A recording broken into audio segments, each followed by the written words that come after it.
कुमार वर्मा और आप देख रहे हैं बच्चा पार्टी बेसिक यूट्यूब चैनल। जैसा कि आप जान रहे हैं कि नेक्स्ट संडे को 9 नवंबर को आपका परीक्षा यूपी एनएमएस की परीक्षा होने जा रही है, जिसमें से आपका 180 नंबर की टोटल परीक्षा है। 90 नंबर आपका मैथ्स से आता है, यानी कि मेंटल एबिलिटी टेस्ट है, जिसको हम लोग कहते हैं रीजनिंग या तार्किक परीक्षा। और इसके बाद 35 नंबर का आता है आपका सामाजिक विषय। तो आज हम जो आपका टेस्ट दिया गया था उन्हीं क्वेश्चनों पे आज 35 नंबर के क्वेश्चन पे चर्चा होने जा रही है। और ये बहुत ही महत्वपूर्ण क्वेश्चन है। आप चाहे यूपी एनएमएस डिस्कोर्स देखेंगे या हमारे जो शिक्षक साथी हैं या टीचर की परीक्षा के लिए तैयारी कर रहे हैं, यूपी टेट के डिस्कोर्स से भी बहुत महत्वपूर्ण चीज है। तो आइए देर न करते हुए हम चर्चा शुरू करते हैं। तो बच्चों 91 नंबर आपका 1 नंबर से 90 नंबर तक आपका रीजनिंग हो गया है। अब शुरू करते हैं शैक्षिक अभिरुचि परीक्षा का, जो 91 नंबर से शुरू हुआ। ठीक है, तो माय डियर फ्रेंड 91 नंबर आपका क्वेश्चन है। 91 नंबर है सामान्य अध्ययन। ठीक है, देखिए बहुत ध्यान से आप लोग देखिएगा, बहुत मजेदार क्लास होने जा रही है। प्रथम व्यापारिक कंपनी जो भारत में 1600 एडी में आई, 1600 ईस्वी में जो प्रथम व्यापारिक कंपनी जो 1600 ईस्वी में भारत आई, वैसे जब हम पढ़ते हैं कि वो कौन सी यूरोपीय कंपनी थी जो सबसे पहले इंडिया में आई, तो वो कौन सी? पुर्तगाली थी। कौन आया था? वास्को। ठीक है, ये 1498 में कालीकट के तट पर पहुंचा और कालीकट के शासक ने उसका स्वागत किया था। अगर पूछा जाए कि कौन प्रथम यूरोपीय व्यापारी भारत में व्यापार करने आया, तो पुर्तगाली होंगे। लेकिन शर्त दे दिया, पुर्तगाली कब आए थे?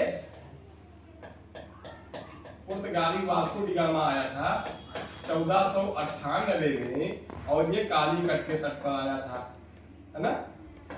लेकिन यहाँ 1498 की बात हो रही है, ये 1600 की बात कर रहा है क्वेश्चन।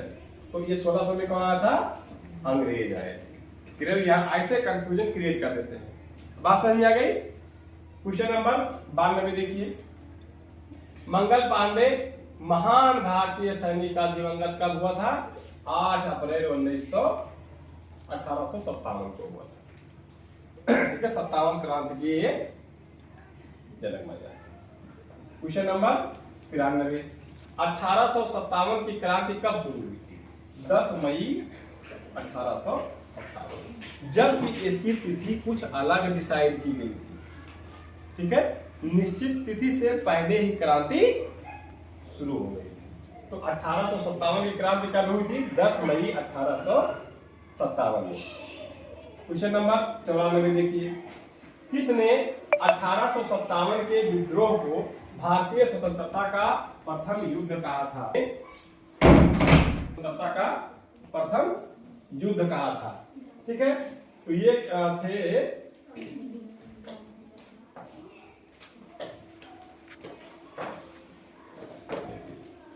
ये श्रीमान जी थे विनायक दामोदर सावरकर।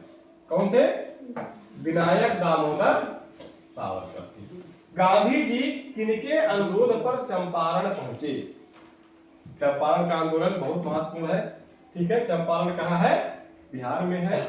तो राजकुमार शुक्ल के अनुरोध पर गांधी जी चंपारण गए। चलिए 96 नंबर। निम्नलिखित में किसको भगवान कहा जाता है?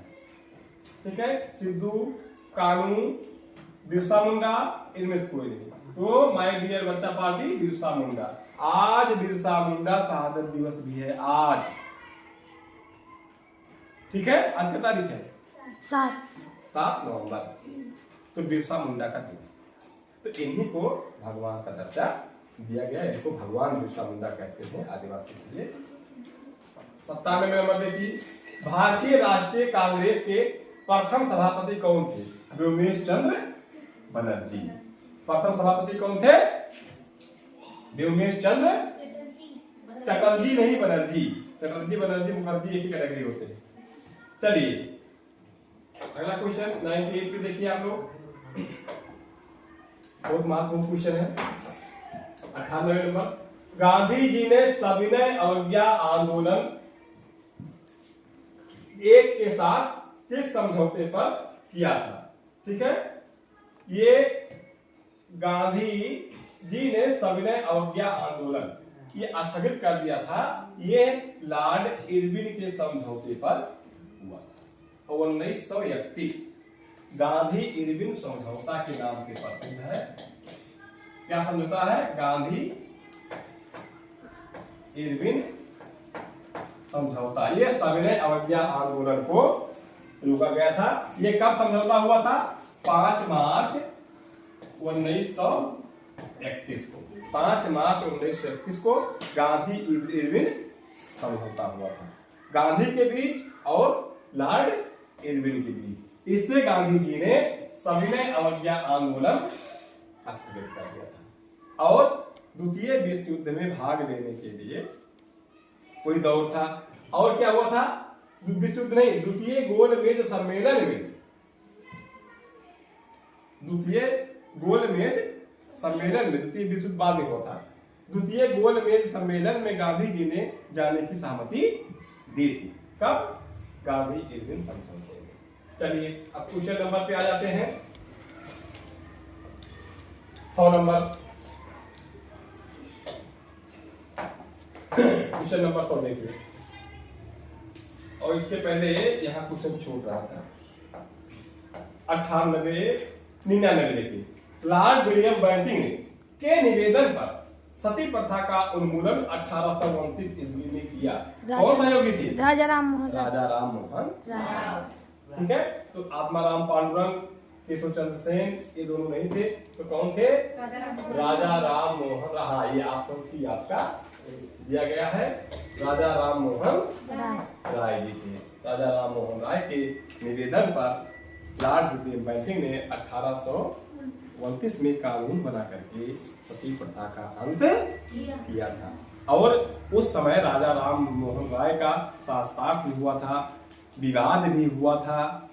ठीक है, बहस भी हुई। इससे किससे हुई थी बहस? कोई बताएगा? पंडित तर्कालंकार। गुड, पंडित तर्कालंकार जी ने तर्क दिया था। क्या तर्क दिया था? एकदम गपोड़ी लाल वाला तर्क दिया था उन्होंने कि हमारे देश में परंपरा बहुत पहले से चली आ रही है, इसीलिए पति के मर जाने पर विधवा को उसके साथ जल के मर जाना चाहिए। ठीक है, लेकिन राजा राम मोहन राय के तर्कों के आगे वो फेल हो गए और अंग्रेज लॉर्ड विलियम बेंटिंक ने कानून बनाकर सती प्रथा पे रोक लगा दी। कब? 1829 में। आगे बढ़ जाए, 100 नंबर देखिए। वेदों की ओर लौटो, किसका कहना था? स्वामी दयानंद सरस्वती का। स्वामी दयानंद सरस्वती की एक प्रसिद्ध पुस्तक है जिसका क्या नाम है? कोई बताएगा? सत्यार्थ प्रकाश। सत्यार्थ कभी कभी आ जाता है। सत्यार्थ प्रकाश के लेखक कौन है? दयानंद सरस्वती। स्वामी दयानंद सरस्वती। वेदों की ओर लौटो किसने कहा था? दयानंद सरस्वती। आगे बढ़े, 101 नंबर। निम्नलिखित में कौन सा कथन सही है? देखिए 4 कथन दिए गए। कभी कभी एक कथन सही होता है, कभी 2 कथन सही होते हैं, कभी 3 सही होता है, कभी 4 सही होते हैं। इसमें हम देखेंगे कौन कौन कथन सही। पहला, विवेकानंद ने अमेरिका में हिंदू धर्म के महत्व पर बताया। चलिए ये तो सही लग रहा है। ठीक है। दूसरा, उन्होंने गीता के श्लोक उद्धृत किए नहीं, वहां पे कोई श्लोक नहीं पढ़ा गया। उन्होंने दूसरे धर्मों की निंदा की, ये हो ही नहीं सकता कि विवेकानंद दूसरे धर्म की बुराई करें। चौथा है, 1893 में अमेरिका की धर्म संसद में भाषण दिया। कहां? शिकागो में। अमेरिका की धर्म संसद शिकागो में इन्होंने भाषण दिया था। ठीक है, तो पहला सही है और चौथा सही है। अब देखते हैं इसमें कौन कौन ऑप्शन आपको दे रहा है। देखिए पहला और चौथा, पहला और चौथा आपका, इसमें पहला और चौथा आपका सही है। क्वेश्चन नंबर 102, कौन सा देश पेट्रोलियम का सबसे बड़ा निर्यातक है? रसिया, रूस। कौन सा देश है? रूस। 103 नंबर, निम्नलिखित फसलों में कौन सी बगाती फसल नहीं है? कहवा है, खेती हो जाती है, चाय, रबर, ये कपास की जो है बगाती फसल नहीं है। ठीक है। 104 नंबर, भारत में सूती वस्त्रों का आधुनिक तरह का मील कहाँ है? मुंबई में। इसमें मुंबई कहते हैं। कहाँ है? मुंबई में है।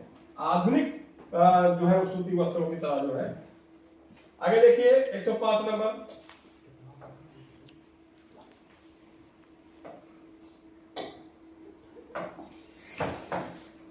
नंबर, देखिए, महाराष्ट्र एवं गुजरात में सूती वस्त्र उद्योग व्यापक रूप से वितरित है। क्यों? पहला ऑप्शन है कपास की खेती इन दो राज्यों में अधिक जगह होती है। दोनों ही राज्यों में सस्ते श्रमिक उपलब्ध है। दोनों ही राज्यों में परिवहन सेवा का पर्याप्त विकास हुआ है। दोनों ही राज्यों में इस उद्योग से संबंधित मशीन एवं कलपुर्जे आसानी से उपलब्ध है। मशीन कहीं से भी मंगाई जा सकती है। सबसे महत्वपूर्ण चीज होता है किसी भी उद्योग को लगाने का, वहां पर नजदीक से नजदीक आपको कच्चे माल की प्राप्ति हो। ये सोचिए कि जा करके आप पहाड़ों पर चीनी मिल लगा दीजिए, तो यहाँ का फैजाबाद का किसान, अयोध्या का किसान, श्री लखीमपुर का किसान, जहाँ पे गन्ने की बढ़िया पैदावार होती है, यहाँ का किसान गन्ना लेकर के उत्तराखंड जाएगा? नहीं जा पाएगा। गन्ने की कीमत से ज्यादा उसका भाड़ा हो जाएगा, यातायात परिवहन हो जाएगा। तो किसी भी उद्योग को स्थापित करने के लिए ऐसी जगहों पर स्थापित किए जाते हैं जहां पर कच्चे माल की प्राप्ति हो। तो वेरी गुड, पहला ऑप्शन है कपास की खेती इन दो राज्यों में ज्यादा होती है। बात समझ में आ गई? तो चाहे जिस उद्योग की बात करें, लौह इस्पात उद्योग की बात करें, कभी कभी आता है कि लौह इस्पात या लोहे के जो कारखाने अधिक है वो दक्षिण भारत में क्यों है? दक्षिण भारत के पठारी में क्यों है? क्योंकि आपको पता होगा वहां पे जो पठार बना है वो आग्नेय शैलों से मिलकर बना है। और आग्नेय शैल कैसे बनती है? जब ज्वालामुखी विस्फोट होता है तो पृथ्वी का जो मेंटल होता है, जो पिघली हुई अवस्था में पदार्थ होता है, वो धरातल के ऊपर आता है और उसमें तमाम प्रकार के खनिज पाए जाते हैं।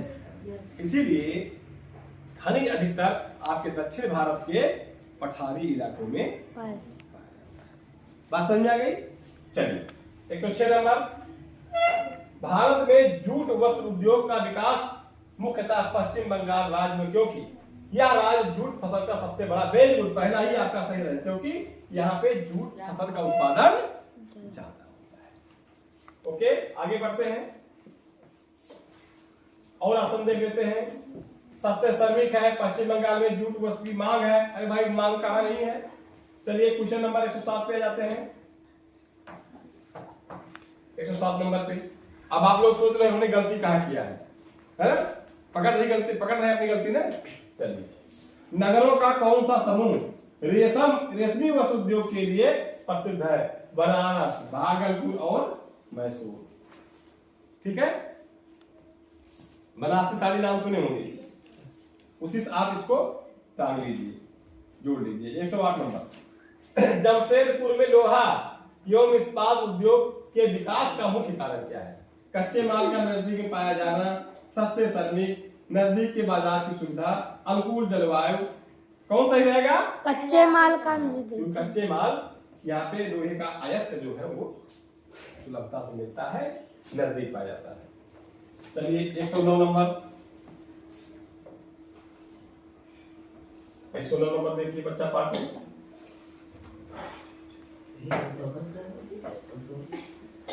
चालू कर दो। 109 नंबर, गंगा के मैदानी क्षेत्र में सघन जनसंख्या पाई जाती है। गंगा के मैदानी क्षेत्र में सघन जनसंख्या पाई जाती है, यानी कि यहाँ का जो जनसंख्या घनत्व है वो अधिक है। क्यों? क्योंकि ये गंगा का जो मैदानी क्षेत्र है ये बहुत ही उपजाऊ है और जलोढ़ मिट्टी और क्या कहते हैं उसको, यानी कि ये मांगे चलिए यहाँ पे पानी भी पर्याप्त मात्रा में है, खेती भी बढ़िया होती है, कुल मिलाकर के यहाँ पे जो प्राकृतिक दशाएं हैं बहुत अच्छी हैं, इसीलिए यहाँ पे जनसंख्या ज्यादा निवास करती है। अभी आप देखेंगे यहीं से आप सुल्तानपुर जाइए, प्रतापगढ़ जाइए, इस इलाके में जाइए तो ऐसे दूर दूर तक आप देखेंगे खेत खेत है, और जितना बढ़िया अपने क्षेत्र में यहाँ पैदावार होती है उतना बढ़िया पैदावार वहां रेह उठती है अभी भी, है ना। तो वहां पे जनसंख्या कम है, क्यों? क्योंकि वहां पे लोग कम बसे हैं, आज भी वहां लोग जाना पसंद कम करते हैं। ठीक, चलिए कौन सवाल था? तो ये हो जाएगा यहाँ उपजाऊ जलोढ़ मैदान है, यहाँ उद्योगों का विकास हुआ है, यहाँ परिवहन साधनों का विकास हुआ है, यहाँ यह एक नगरीय प्रदेश है। ऐसा कुछ नहीं है, सबसे सटीक उत्तर आपका सी। 110 नंबर देखिए, दक्षिण एशिया के किस देश में सर्वाधिक जनसंख्या घनत्व प्रति वर्ग किलोमीटर? जनसंख्या घनत्व का मतलब ही होता है कि एक वर्ग किलोमीटर में कितनी लोग रह रहे हैं, वही उस स्थान का, देश का, प्रदेश का जनसंख्या घनत्व होता है। तो जनसंख्या घनत्व ज्यादा कहाँ है? बांग्लादेश में। और बात जनसंख्या की करें कि जनसंख्या ज्यादा कहाँ है, तो भारत आ जाएगा। जितना यहाँ दिया गया सबसे ज्यादा कहाँ जनसंख्या है? भारत में। लेकिन भारत का आकार भी तो बहुत बड़ा है, यानी कि भारत में थोड़ा दूर में ज्यादा क्षेत्रफल में ज्यादा लोग रहते हैं, और बांग्लादेश में कम एरिया में ही ज्यादा लोग रहते हैं। इसलिए अगर जनसंख्या की बात करते हैं तो भारत में जनसंख्या ज्यादा है। अगर जनसंख्या घनत्व की बात करते हैं तो भारत की अपेक्षा बांग्लादेश की जनसंख्या घनत्व तो ज्यादा है। 111 नंबर देखिए, भारत का संविधान किस प्रकार का है? सबसे संक्षिप्त है? नहीं। सबसे व्यापक है, बड़ा संविधान।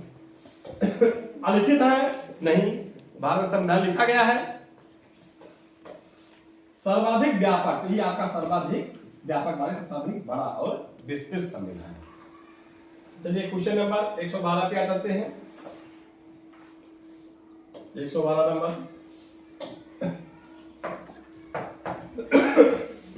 भारतीय संविधान के अंतर्गत नागरिकों के मत देने का अधिकार किस प्रकार का अधिकार है? क्या है? नागरिक अधिकार है। ठीक, कितने अधिकार दिए गए भारतीय संविधान में? तो मूल अधिकार कितने हैं? 6। पहले कितना था? 7। कौन सा अधिकार बहाल कर दिया गया? संपत्ति का अधिकार। तो मूल अधिकार से निकाल के कहाँ डाल दिया गया? अधिकार में डाल दिया गया। ये चीज हमेशा याद रखो। चलिए 113 नंबर पे आते हैं बच्चों। 113 नंबर, मौलिक कर्तव्य का कौन सा अनुच्छेद हमारी समग्र संस्कृति की संपन्न विरासत और सम्मान करने से संबंधित है? तो हो जाएगा ये अनुच्छेद 51 का। ये क्या हो जाएगा? अनुच्छेद 51 का। अब बात इसमें करते हैं अनुच्छेद 65। बात क्या करते हैं? अनुच्छेद 65। अनुच्छेद 65 क्या है? अनुच्छेद 65 जो है ये राष्ट्रपति और उपराष्ट्रपति के बीच का है। यानी अगर राष्ट्रपति बीमार हो जाए, त्यागपत्र दे दे या अकाल मृत्यु हो जाए तो उसके पद एवं कर्तव्यों का निर्वहन उपराष्ट्रपति करता है। ये विवरण है अनुच्छेद 65 में। बात करते हैं अनुच्छेद 32 का, तो ये क्या है? संवैधानिक उपचारों का विषय है। अनुच्छेद 32 क्या है? संवैधानिक उपचारों का है। और अनुच्छेद 329 का, अनुच्छेद 329 का जो है ये क्या है? अनुसूचित जाति के जो उनको अधिकार दिया गया है उनके विकास से संबंधित आपका है अनुच्छेद 329 का। आइए 114 नंबर पे, भारतीय संविधान की दार्शनिक आधारभूमि क्या है? संविधान की प्रस्तावना किसको याद है? हाथ ऊपर करें। प्रस्तावना किसको याद है? Very good. चलिए 115 नंबर देखिए, ये भी प्रश्न में जाता, संविधान की आत्मा किसे कहा गया है? प्रस्तावना को संविधान की उद्देशिका भी कहते हैं। ठीक है, वैसे भी होता है। भारतीय संविधान के अंतर्गत न्यायिक पुनर्विलोकन की शक्ति किसको प्राप्त है?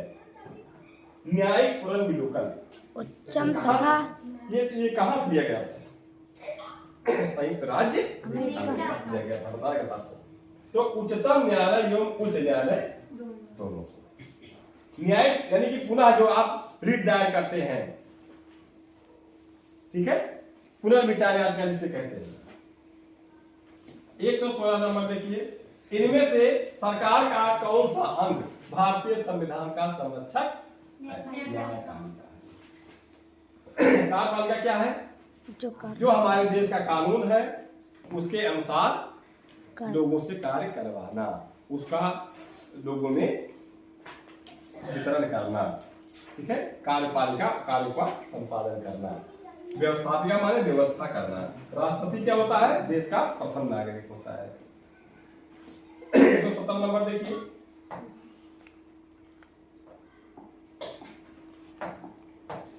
क्वेश्चन, भारतीय संविधान में नागरिकों के मौलिक कर्तव्य कहाँ निहित है? भाग 4 ए में निहित है, ठीक है। 118 नंबर, एकात्मक शासन व्यवस्था में होती है। एकात्मक क्या होती है?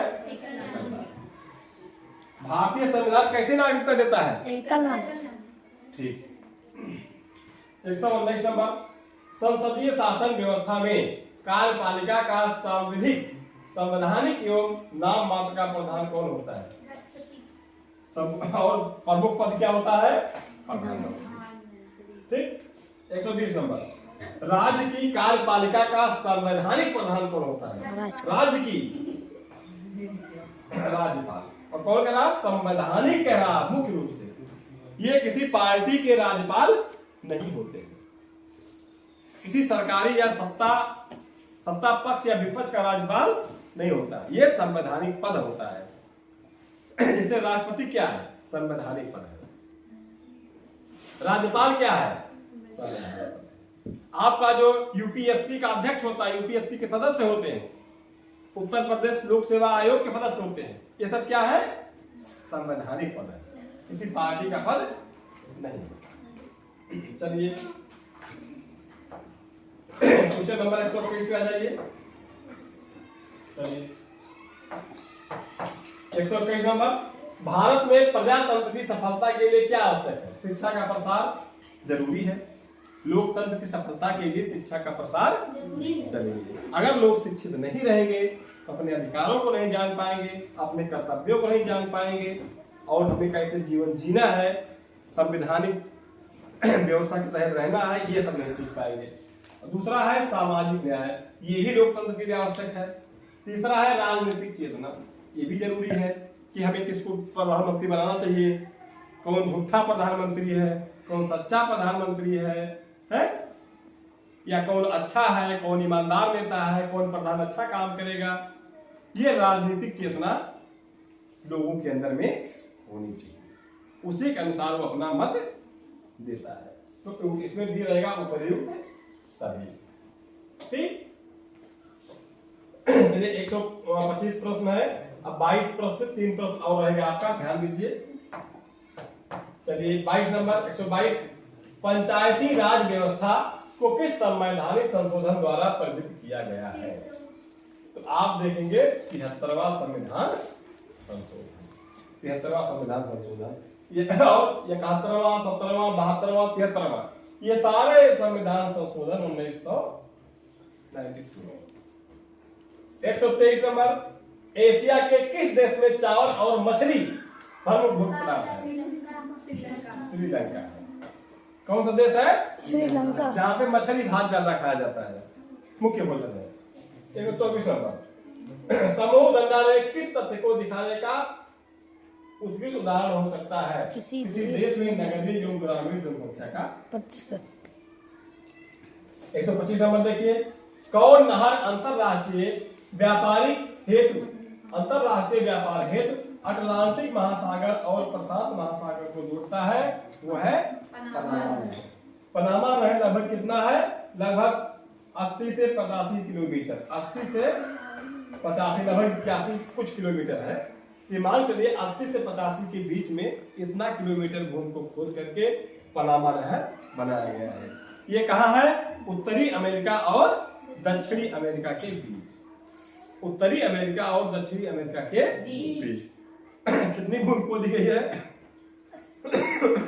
लगभग 80 से 85 किलोमीटर भूमि खोदी गई है। और ये है अटलांटिक महासागर और प्रशांत महासागर को जोड़ने का काम करती है। इस प्रकार आपका 125 क्वेश्चन यानी कि 35 क्वेश्चन हो गया, आपके सामाजिक विषय था। ओके, अगली वीडियो में मिलते हैं। आपके 35 क्वेश्चन जो आपके साइंस से आए हुए हैं उसके बारे में चर्चा होगी। अगर आपको ये वीडियो पसंद आई है तो इसको लाइक करिए, चैनल को सब्सक्राइब करिए। Okay, thank you.